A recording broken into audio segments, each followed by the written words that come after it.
Amén. Muy buenas tardes. Que Dios nos bendiga.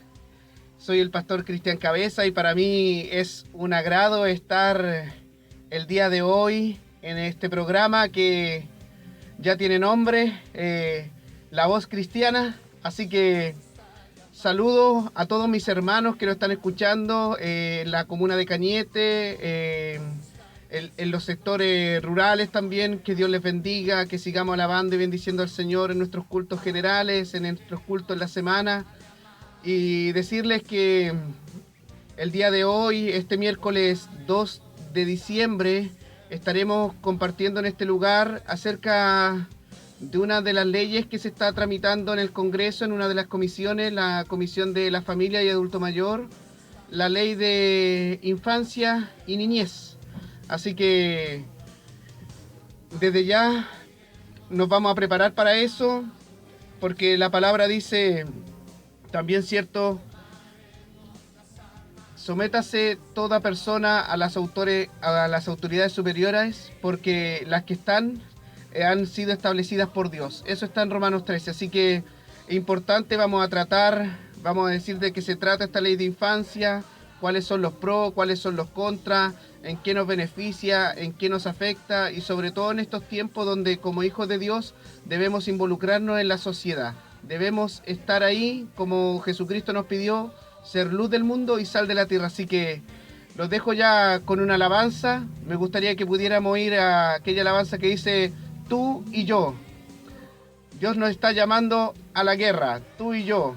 Él nos está impulsando hacia afuera. Así que vamos a esta breve alabanza y ya comenzamos con este programa La Voz Cristiana y sobre todo la ley de infancia que se está tramitando. Que Dios nos bendiga. Bien, así, ahí estaba esa hermosa alabanza, tú y yo. Dios está llamando a la guerra, nos está impulsando hacia afuera.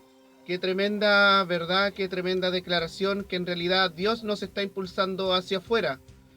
Al ver tantas cosas que están sucediendo en nuestro país, Dios no quiere que nos enclaustremos en nuestro hogar, en nuestras congregaciones, sino que Dios quiere que seamos sal y luz de este mundo. Hoy día estaremos hablando de la ley de infancia que se está discutiendo en la Comisión de Familia y Adulto Mayor de la Cámara de Diputados del Congreso. Y para empezar, me gustaría leer una palabra que está en Génesis 1:27 y dice: y creó Dios al hombre, a su imagen, a imagen de Dios lo creó, varón y hembra los creó. Y los bendijo Dios y les dijo: fructificad y multiplicaos, llenad la tierra y sojuzgadla. Señorad en los peces del mar, en las aves de los cielos y en todas las bestias que se mueven sobre la tierra. Amén. Así que vamos a estar hablando, ¿cierto?, de esta ley de infancia que en, en su artículo 7 dice, este proyecto de ley dice en su artículo 7 que los niños deben tener derecho a una autonomía progresiva. Y dice así: todo niño en conformidad a la ley podrá ejercer sus derechos por sí mismo en consonancia a la evolución de sus facultades, su edad y madurez. Los padres representantes legales o las personas que los tengan legalmente bajo su cuidado deberán prestarle orientación y dirección en el ejercicio de sus derechos. Las limitaciones a la capacidad de los niños para ejercer sus derechos se entenderán siempre de manera restrictiva y deberán establecerse por ley. A continuación, voy, voy a pedir que nuestro hermano Joel, ¿cierto?, pueda colocar el audio de donde una hermana nuestra, ¿cierto?, de unidad de ministerios que trabajan con niños, UMICH, tuvo la oportunidad de explicarles a los diputados desde su discernimiento espiritual, ¿cierto?, qué le hacía tocar este artículo número 7 y que después vamos a leer también el artículo 21 de autonomía progresiva en cuanto ley, ¿cierto?, de autonomía progresiva. ¿Qué se entiende o qué aspectos, ¿cierto?, nos chocan un poquito espiritualmente en cuanto a estos párrafos? A ver si estamos listos ahí para que lo podamos escuchar. Muy bien, vamos a dar la palabra entonces a la señora Carol Espinaza, quien es secretaria ejecutiva de la Unidad de Ministerios Infantiles y Adolescentes de Chile. Respecto de los dos términos que había intentado mencionar anteriormente, está el de autonomía progresiva y el de la vida privada. El de autonomía progresiva me causa, porque dice que ejercerá sus derechos por sí mismo según la evolución de su facultad de edad y madurez. Yo digo, ¿y quién determina esto? ¿El Estado va a determinar que el niño está facultado, que ya tiene la madurez para ejercer sus derechos? No es el padre, no es el tutor el que está con él, siempre viendo y guiando su vida, digamos, instruyéndolo. No solo eso, sino que contraviene el propio Código Civil en el artículo 1447, que dice que los impúberes son absolutamente incapaces y los menores adultos son relativamente incapaces y que por lo tanto requieren en sus actos una intervención directa o indirecta de sus padres en representación para su mejor interés. Respecto de la vida privada, a nosotros nos complica, yo le voy a explicar por qué. Porque no está especificado en cuanto, es como un espectro tan amplio que a nosotros nos asusta. Y nos asusta porque el mayor lugar de riesgo y de ataque y de riesgo a su persona, integridad física y mental del niño se realiza en la intimidad del niño, en la vida privada. Cuando el niño se mete a internet y accede a páginas pornográficas, cuando conversa con adultos que lo invitan a salir, cuando conversa con pedófilos, cuando ocupan el sexting o son bulineados o reciben malas influencias. Entonces yo me pregunto, esta vida privada que tiene que ser respetada absolutamente, ¿hasta cuánto? Yo como padre, como madre, no voy a poder entrar, corregir, supervisar qué es lo que está viendo mi hijo. Entonces, por favor, señor presidente, y a través suyo a los diputados les pido ojo con estas nomenclaturas, con estos artículos que se están poniendo acá, porque en nuestra práctica nosotros vemos esto, nosotros vemos, y les quiero contar, Disculpe, niños... le queda un minuto para que vaya cerrando. Perfecto, con adicción a los videojuegos que engañan a sus padres porque están toda la noche jugando juegos y que tienen doble Facebook porque engañan a sus padres con el Facebook. Entonces, muchos de estos niños ya están ejerciendo unos sobre derechos. ¿Qué queremos nosotros? Y esto es para la propuesta, porque no queremos solo poner cosas malas, ¿no? Potenciar, que el Estado potencie el rol de los padres como autoridad y como guía de sus hijos, con el fin de que ellos logren protección, desarrollo integral, según los derechos mencionados en la Convención de Derechos del Niño. Educar a la familia, potenciar a la familia, no debilitarla, no eliminarla, no sacar a los padres de en medio. Creemos que esta ley como que los quita un poco. ¿Por qué? ¿Por qué miedo a eso? Cuando vemos que una mayoría de hijos viven con sus padres, con mamá y papá. La familia debe tener el apoyo necesario del Estado, subsidiario y garante para ejercer este deber. Adoptar medidas para evitar que los niños tengan que vivir sin el cuidado de ningún adulto, de su familia y de otros cuidadores. Crear sistemas sólidos de protección que fortalezcan la familia, que fomenten la autoridad o el compromiso de esta en el cuidado, el desarrollo integral y el derecho del niño. Créanme que nosotros trabajamos y que velamos por el derecho y el cuidado de los niños y que hablamos de una práctica que vemos todos los días a lo largo de todo Chile y durante todo el año. Somos invisibles, hoy nos hacemos visibles, por eso le agradecemos, señor presidente, y a través de usted a todos los diputados. Amén. Cierto, ahí teníamos las palabras de Carol Espinaza, que tuvo la oportunidad de exponer ante la Comisión de Familia y Adulto Mayor en la Cámara de Diputados de Chile el miércoles 4 de noviembre, y ella hacía la reflexión, cierto, sobre esta ley de infancia en uno de sus artículos, en dos de sus artículos, el artículo 7 de la autonomía progresiva. Se le quiere dar el derecho a los niños de una autonomía progresiva, pero ella se cuestionaba, bueno, pero ¿quién va a dictaminar, cierto, esta autonomía o esta responsabilidad que los niños deben asumir? ¿Cómo se va a medir? Y ella cuestionaba porque decía, ¿va a ser el Estado? Cuando son los padres los que tienen que estar ahí, y sobre todo porque también dice el derecho a la vida privada. Y todo, y hoy en día vemos, cierto, también decía el derecho de los niños a la vida privada, pero puede sonar muy bonito, pero hoy en día con el tema de los celulares, los computadores, ¿cierto? Los niños están ahí. ¿Y quién va a estar velando entonces por ello? ¿Quién va a estar velando por lo que los niños están viendo? ¿El Estado? Entonces, y ella se fijaba, ¿cierto?, que esta ley en estos artículos empieza a restringir un poquito y a quitar la autoridad, y aquí quiero ser un poquito más bíblico, a quitar la autoridad que Dios le dio a los padres. Porque recordemos, ¿cierto?, Romanos 13 dice, toda autoridad es puesta por Dios. Y recordemos también lo que decíamos de Génesis 1:27, donde decía, y les dijo, fructificad y multiplicad, ¿cierto? La familia, varón y hembra los creó, familia, llenad la tierra y sojuzgarla. ¿Qué significa eso? Que los padres tienen una autoridad para ordenar esa familia, pero en esta ley no dice cierto autoridad.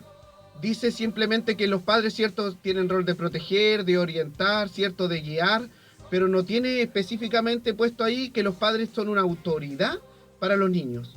¿Cierto? Y una de las mayores críticas que se le está haciendo a este proyecto es que, claro, se le van a proyectar los derechos a los niños, pero no se le proyectan también sus deberes. Y hoy en día, cierto, estamos viendo en nuestra sociedad que se han implementado un montón de derechos. Pero ¿dónde dejaron los deberes? Las responsabilidades. Y cierto, y debemos fortalecer algo que Dios creó. Porque la familia la creó Dios. Las instituciones vienen después. Pero en el huerto del Edén, Dios creó una familia, Dios creó un matrimonio. Y son esos roles los que se tienen que fortalecer en este tiempo. Pero sin embargo vemos un estado que quiere ser un estado subsidiario y que más encima le quita las garantías a los padres. Inclusive algo que no se nombra en los extractos, fragmentos que está aquí, pero hay un defensor de los derechos de la niñez, una persona en particular. Y la preocupación es, si hoy en día los niños en cierta forma están sobreexigiendo sus derechos y aprovechándose muchas veces de sus derechos, ¿cuánto más lo harán a través de esto? ¿Cierto? Donde los padres se quieren quitar su autoridad. Inclusive estos artículos, ¿cierto? Vienen de países como Suecia, donde ya los padres ni siquiera pueden decirle nada a los niños. Inclusive los niños dicen lo que quieren, lo que hacen, etcétera, y vaya a decirle usted algo. ¿Usted piensa que eso es correcto delante de Dios? ¿En cierto? Entonces Dios colocó un orden, Dios ordenó las cosas, pero a veces se nos quiere, ¿cierto?, quitar eso por medio de las leyes.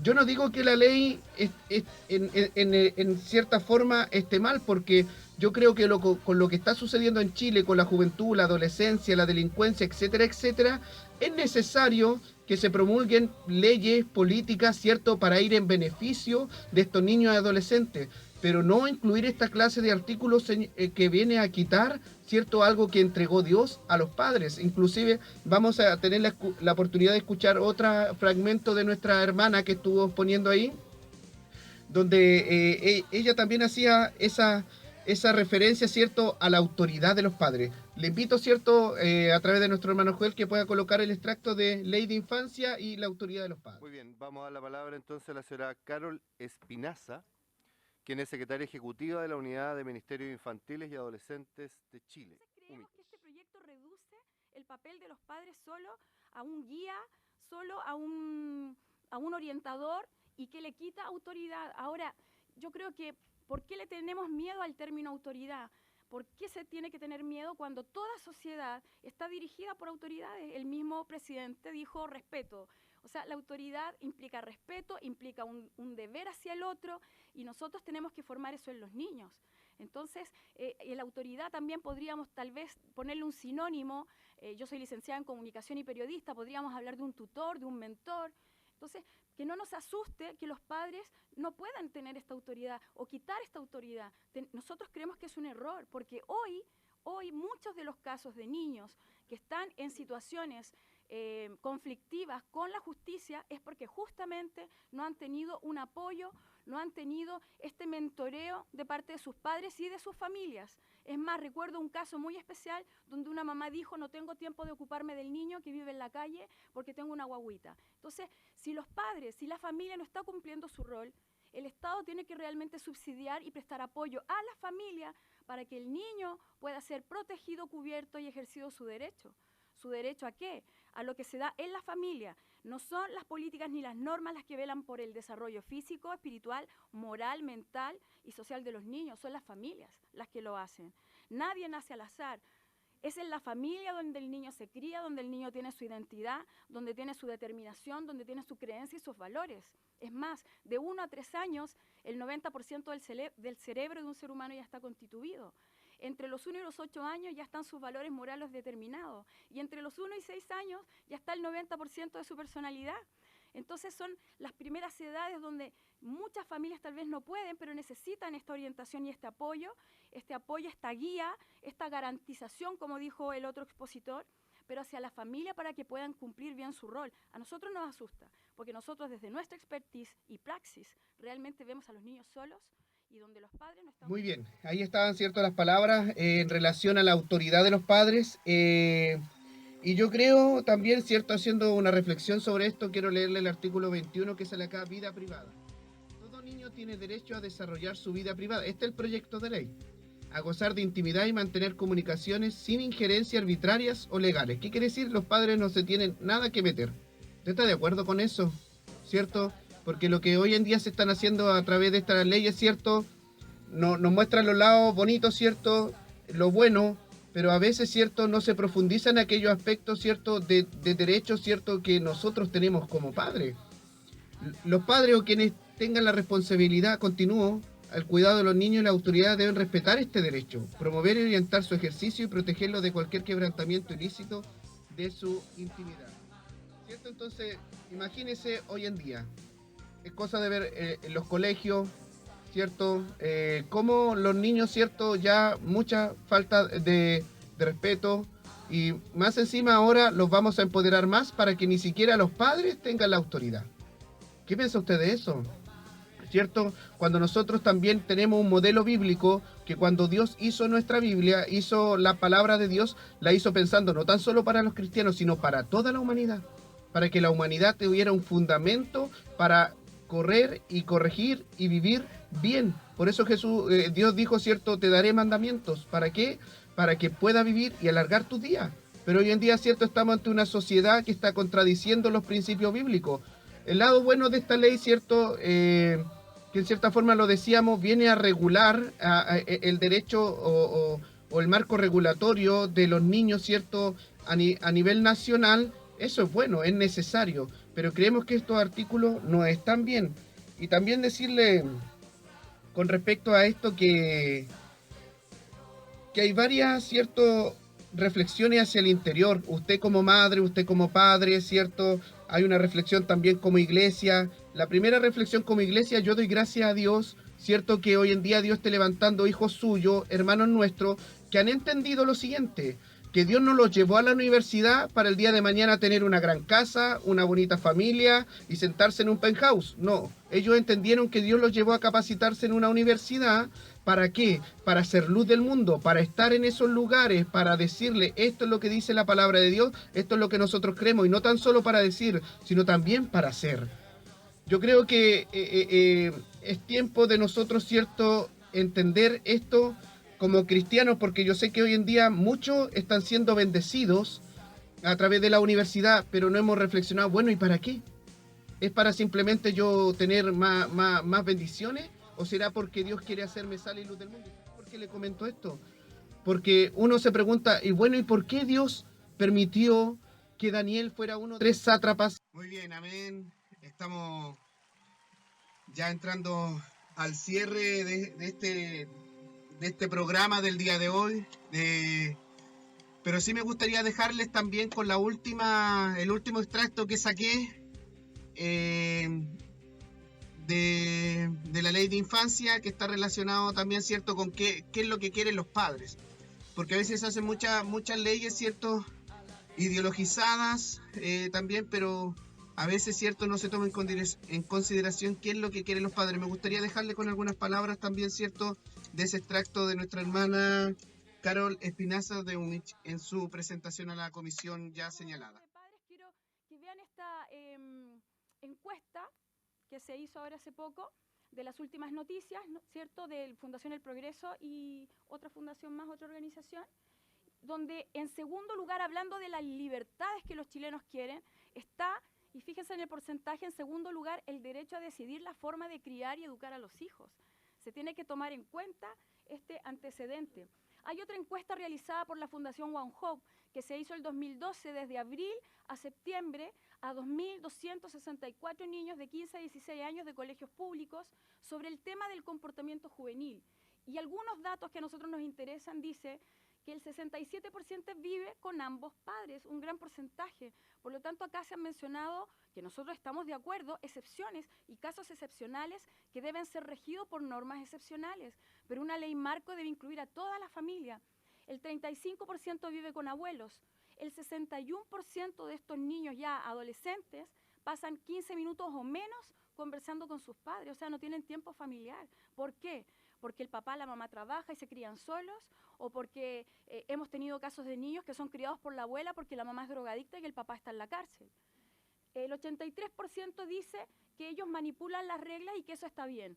Estamos hablando de una encuesta acreditada que yo se las puedo hacer llegar. El 72% dice que la religión es importante. En esta pregunta un 20% no respondió. O sea, hasta ellos consideran que la creencia, la fe o la religión es importante en una sociedad. Y acá yo quiero también entrar al tema de la libertad de religión y de creencia, que incluye a todos.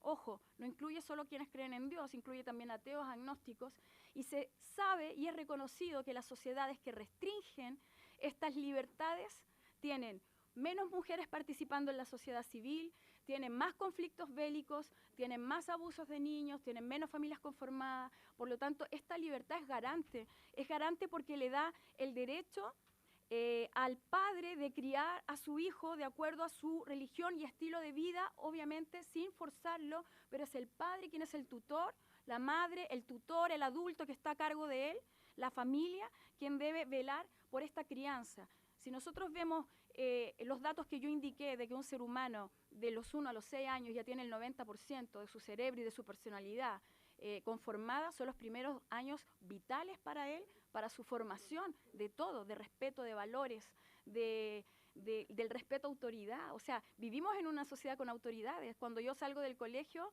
tengo un jefe. Cuando yo estoy en el colegio, tengo un profesor, y nosotros recibimos graves denuncias de profesores o de niños que, usando esto tal vez mal uso de sus derechos, agreden también a adultos que están enseñándoles e instruyéndoles. Entonces, me preocupa el choque que puede haber entre el derecho fundamental de los padres contra el derecho de los niños. Amén. Ahí estaba, cierto, las palabras que decían y hacían referencia a esto, qué es lo que quieren los padres, ¿cierto? Y ahí había una encuesta que decía que los padres quieren conservar ese derecho, ¿cierto?, de decidir qué educación, qué valores, qué principios les quieren entregar a sus hijos. Pero con este artículo, ¿cierto?, el artículo 7 y el artículo 21, ¿qué se estaría haciendo? Se le estaría quitando este derecho, ¿cierto? Y es importante, ¿cierto?, que tampoco esta ley del derecho de la ley de infancia no toma en cuenta al niño que está por nacer, y eso es obvio, porque a este gobierno no le interesa al niño que está por nacer, es más, quiere acabar con él. Y sobre todo los valores. Y rescatando esto, de todo lo que se habló el día de hoy, ¿cierto?, de todo lo que se expuso como padres cristianos, como padres, ¿qué valores le estamos enseñando a nuestros hijos? ¿Qué principios le estamos entregando? Inclusive, imagínense ya, hablando como hijo de Dios, ya el enemigo, ¿cierto?, nos quiere coartar esa autoridad de entrar al cuarto de nuestro hijo y decirle, ¿qué estás viendo? ¿Qué estás haciendo? ¿Cierto? Y decir, bueno, y nosotros en este tiempo no estamos preocupando de eso, no estamos preocupando de educar a nuestros hijos en principios y valores, ¿cierto? O nos quedamos simplemente con lo que ven nuestros ojos, o el llamado también a la iglesia a involucrarnos en estas cosas. Yo al principio daba gracias, ¿cierto?, de que hijas de Dios, hijos de Dios, se estén levantando, estén entendiendo que si Dios nos da la posibilidad de ir a la universidad para capacitarnos, no es para enriquecernos nosotros mismos, sino para hacer sal y luz del mundo en esta instancia, para proponer un mundo, ¿cierto?, conforme al corazón de Dios, una sociedad cristiana.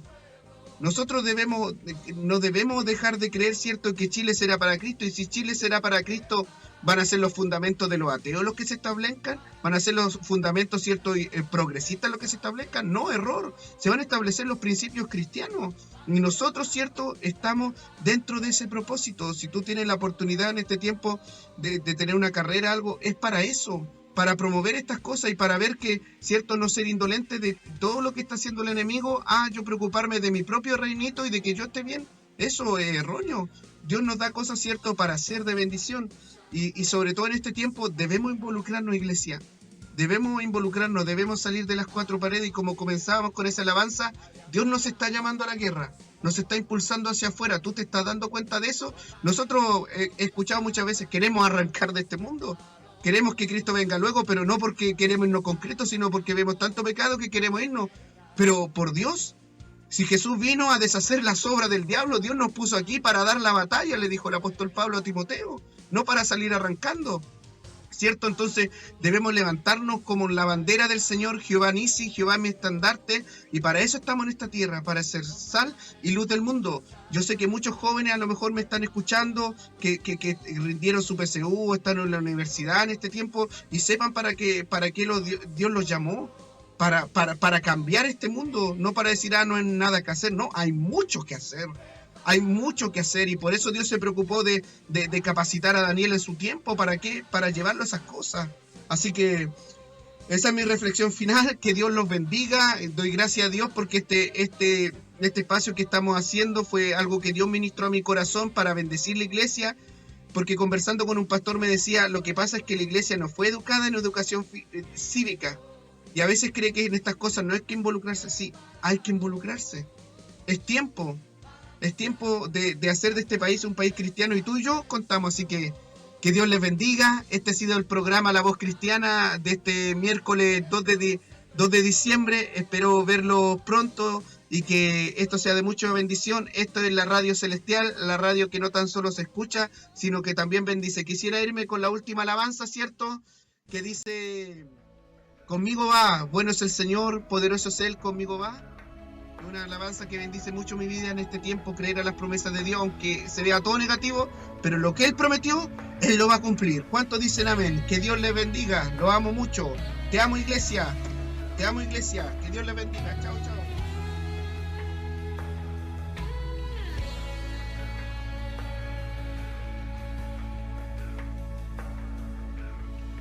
Aunque la lluvia no florezca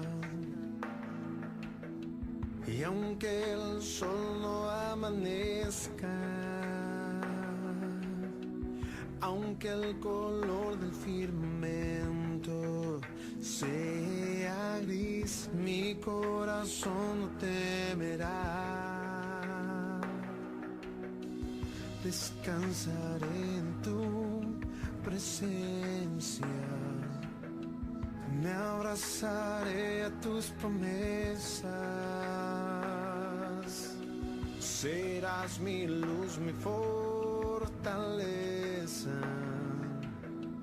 mi corazón no temerá. Y